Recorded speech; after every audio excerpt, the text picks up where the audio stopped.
power is silent. Let that thought linger. The strongest man in the room isn't the loudest. He doesn't boast, threaten, or demand attention. Instead, he radiates something far more terrifying: presence. An aura so profound that it speaks louder than any words ever could. His enemies feel it. They can sense the fortress of discipline and fortitude standing before them, and it shakes them to their core. But how does one build such an intimidating silence? How do you make your enemies fear you without uttering a single word? It isn't rage. It isn't revenge. It's not about outward aggression or dominance. It's about mastering the battlefield within. You must confront the chaos inside yourself, tame it, and emerge as something rare in this noisy world. A person of unbreakable self-control. Marcus Aurelius once said, "The best revenge is to be unlike him who performed the injury." Imagine being so grounded, so untouchable, that no insult, no betrayal, no slight could stir your emotions. That's true power. That's how fear is born, not through noise, but through unshakable stillness. Today, we will explore how to forge that power within yourself. How to become the person who doesn't need to speak to command fear, because their presence is enough. Let's begin. Number 1.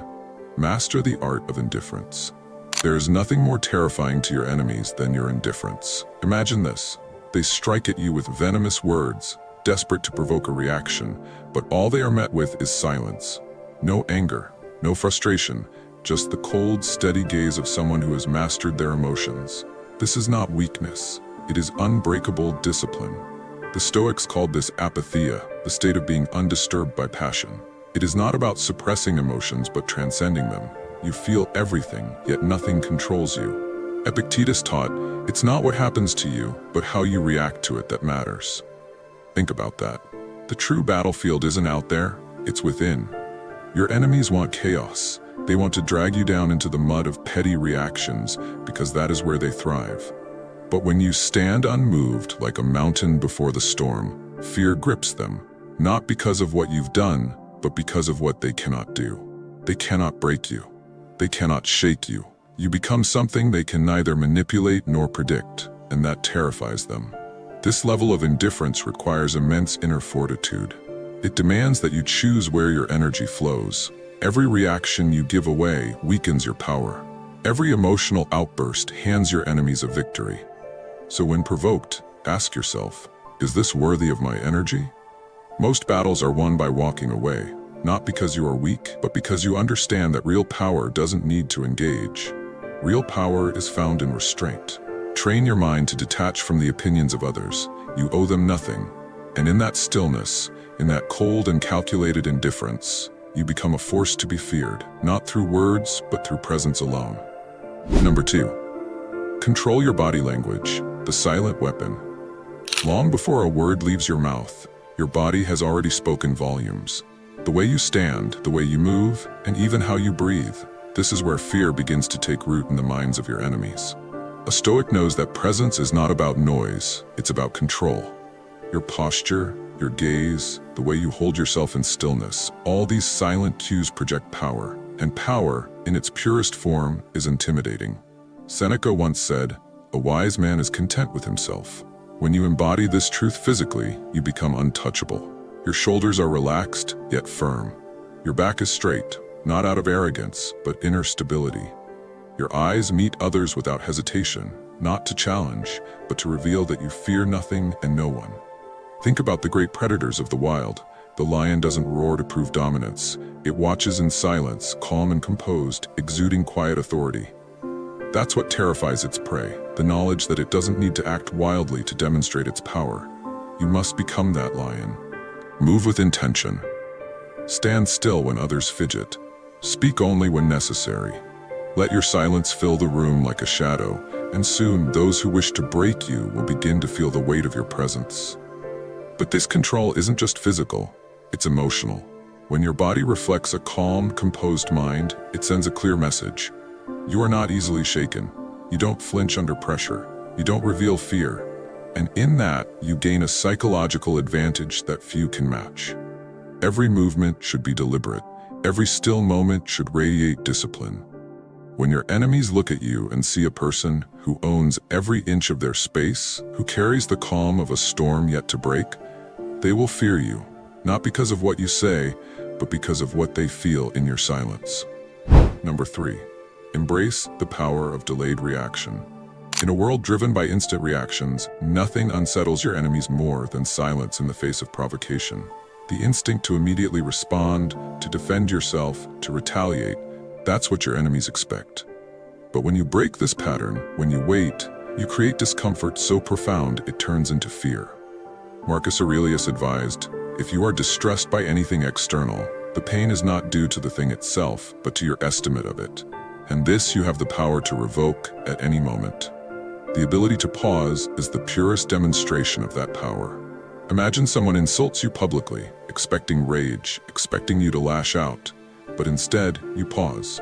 You let the words hang in the air. You absorb the moment without any visible reaction. That silence, it's not weakness, it's dominance. It shows that their attempt to control your emotions has failed. This pause is your power move. In that stillness, your enemies are forced to confront their own insecurities. They realize they cannot provoke you, cannot manipulate you, and that realization breeds fear. But mastering delayed reaction is not easy. It demands discipline forged through hardship. You must learn to breathe through the storm, to let the fire of your emotions burn without consuming you. The Stoics understood that time is a powerful ally. Every second, you delay your reaction, you reclaim control from impulsive emotion and give it back to reason. This doesn't mean you don't respond, it means you respond on your terms. When the time is right, when your emotions are steady and your judgment is clear. And when you do respond, it will be calculated, precise, and devastatingly effective. In every moment of provocation, remember this: the first reaction is instinct. The second is choice. And it is through that choice that true power reveals itself. Your enemies won't fear your anger, they'll fear your restraint. Number 4. Cultivate unshakable composure in chaos. There is no greater display of dominance than remaining composed in the midst of chaos. When the world around you is burning and you stand untouched, that is when fear truly grips those who wish to see you fall. The Stoic philosopher Seneca wrote, "We suffer more often in imagination than in reality." The world will try to shake you, to pull you into storms of anxiety, rage, or despair. But if you can master your inner world, the outer world loses its power over you. Picture a battlefield, not of swords and shields, but of pressure, expectations, and relentless challenges. Most people panic. They react impulsively, their emotions scattered like leaves in the wind. But you remain still, like a stone in the heart of a raging river. Your focus is unbroken. Your breath is steady. You move only when necessary, and when you do, it's with calculated precision. This kind of composure isn't natural, it's earned. It's forged in moments of discomfort when you resist the urge to react impulsively. When others would yell, you stay silent. When they run, you hold your ground. The power of composure is terrifying to those who seek to unbalance you. Why? Because it reveals something they fear most: you cannot be controlled. They realize that no matter how much chaos they unleash, you will not break. You are unmoved. Marcus Aurelius himself practiced this form of inner resilience, reminding us to be like the rock that the waves keep crashing over. It stands unmoved, and the raging of the sea falls still around it. Your composure becomes your shield. It sends a message clearer than any threat ever could. You cannot shake me. You cannot control me.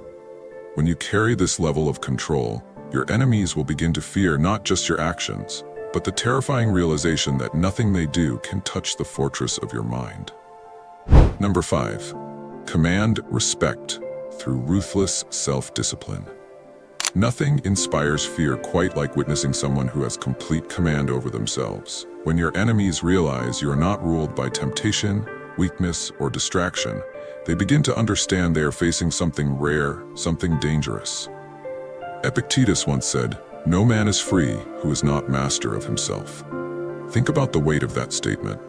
True freedom, true power, comes not from controlling others, but from mastering your own mind, body, and emotions. Discipline isn't glamorous. It's the quiet, relentless force that sharpens your will like a blade. It's the refusal to surrender to laziness, indulgence, or fear. You rise before the sun, not because you have to, but because you command yourself to do so. You train your body, refine your mind, and forge habits that breed strength. And here's the truth: your enemies fear. A disciplined man is dangerous because he doesn't need external validation. He doesn't chase approval, nor does he fear rejection. His worth is forged internally, built brick by brick through sacrifice and consistency. This kind of discipline bleeds into everything you do: how you walk, how you speak, how you face adversity. It's not loud, but it's felt. Your enemies will notice the subtle power in your actions, the way you decline distractions, the focus in your eyes, the clarity of your purpose. And that realization will unsettle them, because discipline is a language they can't speak. But discipline isn't just about routine, it's about self-respect. Every time you conquer a weakness, you build a foundation that no one can tear down. And soon, you'll discover that your enemies don't just fear your silence or your composure, they fear your relentless pursuit of excellence. Your life becomes proof of your strength. You don't need to threaten or boast. You simply are the standard. And that, more than any words you could speak, will make your enemies tremble. Number 6. Radiate unapologetic confidence through purpose. The most terrifying presence in any room is not the loudest. It's the one who moves with purpose. A person who knows exactly who they are and where they're going doesn't need to speak to command respect. Their mere existence radiates an energy that unsettles those who lack that same clarity. Marcus Aurelius, a man who ruled an empire and mastered himself, once wrote, "Waste no more time arguing about what a good man should be. Be one." This is the essence of true confidence. It's not about appearances or empty bravado. It's about living with unbreakable purpose. When you carry yourself with certainty, your enemies will feel it long before you utter a single word. Your movements are deliberate. Your decisions are final. Every action you take is rooted in something larger than pride or ego. It's anchored in the relentless pursuit of excellence. This confidence isn't arrogance. It's the quiet power of someone who knows their worth and refuses to shrink in the presence of doubt. You don't seek approval. You don't chase validation. You exist on your own terms, and that makes you untouchable. Your purpose becomes your armor. When faced with adversity, you don't waver. When others try to sow doubt, you remain steady. Because when you live for something greater than fear, fear loses its grip on you, and that terrifies those who seek to control you. Imagine walking into every room with the knowledge that you answer to no one but your own discipline and values. That level of presence is undeniable. Your enemies won't fear your actions, they'll fear your intent. The realization that no matter what they throw at you, you'll keep moving forward, undeterred and unstoppable. In the end, the most fearsome force is not anger or revenge. It's living with such unapologetic purpose that those who wish to see you fail are forced to confront their own insignificance. Conclusion: the silent force that commands fear. In the end, it isn't rage, arrogance, or aggression that makes your enemies fear you. It's something far more profound: unshakable self-mastery. It's the power of silence, the dominance of composure, and the terrifying realization that you cannot be broken. You've learned the tools: the unsettling power of unwavering eye contact, the commanding presence of body language, the fearsome control of delayed reaction, the composure that remains untouched by chaos, the ruthless force of self-discipline, and the undeniable authority that comes from living with pure, unapologetic purpose. This isn't just a philosophy, it's a way of being. It's the art of becoming the storm that doesn't rage but remains silent, the force that doesn't boast but is felt in every room it enters. This is the Stoic path, the pursuit of inner strength, unbreakable fortitude, and absolute control over destructive emotions. When you embody these principles, fear doesn't need to be spoken. It becomes a presence that follows you. Your enemies will feel it, not because you threaten them, but because they realize something terrifying. You don't need them. You don't need their approval, their validation, or their weakness. You are a force governed only by your own will, and that, above all, is what they fear most. The power is already within you. Now it's time to own it. What are your views on this? Share your thoughts in the comments below. I will personally read all of your comments. And if you seriously want to level up in life, don't forget to show some love by hitting the like and subscribe button. Stay strong. Until next time.